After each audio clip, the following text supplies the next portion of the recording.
you on board the skimmer. 30 mics. Get on it." Major Payne bolted down the wide corridor while his two senior enlisted launched into action. Blinky headed for the lab, and Heckler ran toward the workout facilities, which was where the rest of the team would be found. Blinky's first thought was about the equipment they'd need. Heckler was all about the people. And weapons. Because in Heckler Koch's world, the ones employing superior tactics with sufficient firepower were the only ones who walked away. Everyone else was carried off the battlefield in a body bag. Payne made it to the bridge in record time, slowed to a walk, and stepped onto the command deck. It was located strategically at the exact center of the ship to increase its survivability. Humanity had been at war for as long as they had danced among the stars. Every feature on board a warship had been implemented because of lessons learned through the blood of those who had gone before. Death was a great teacher for others to survive. "Captain Malone, may I have a word?" Payne stepped close and spoke in a neutral voice. When he spoke loudly, fleet personnel got nervous. The captain leaned back in his chair, gnawing on a polyfiber toothpick, and pointed at the main screen. The frigate, fleet warship F.W. Voller, was already within the close-in weapons defensive perimeter of Cleophas, the newest of humanity's 3 kaiju-class dreadnoughts. "I already heard. Orders from on high.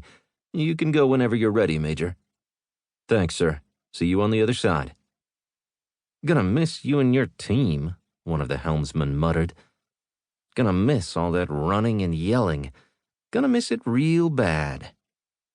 The corner of the captain's mouth twitched upward as he struggled to maintain a straight face.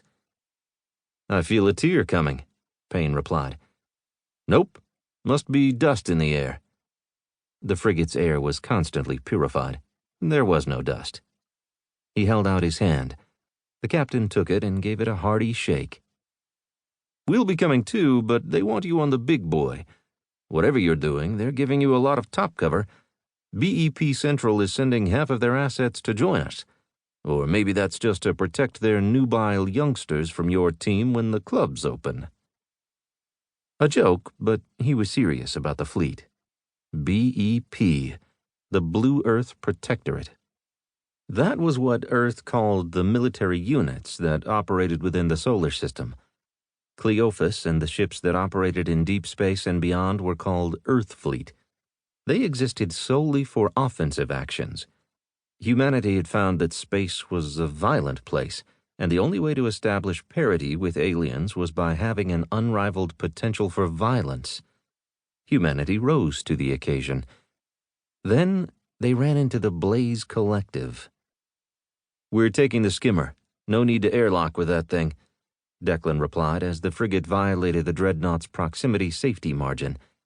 Payne hurried off the command deck and down the corridor to pack his personal effects.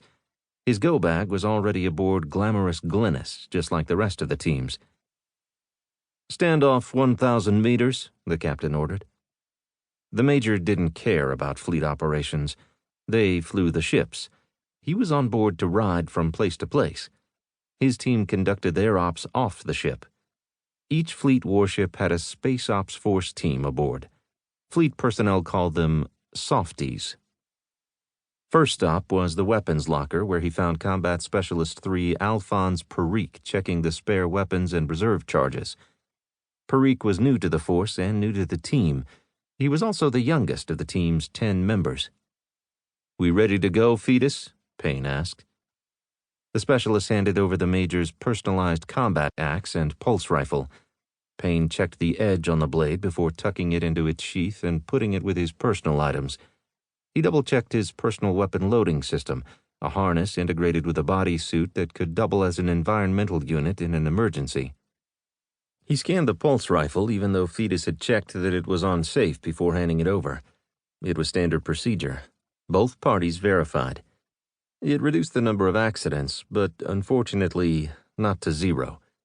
There were still accidents, but not on Payne's team. He slung the rifle over his shoulder and held out his hand, gesturing for more. "Sir?" "Plasma grenades. Don't leave me hanging, Fetus. It's all fun and games until you need grenades and don't have any."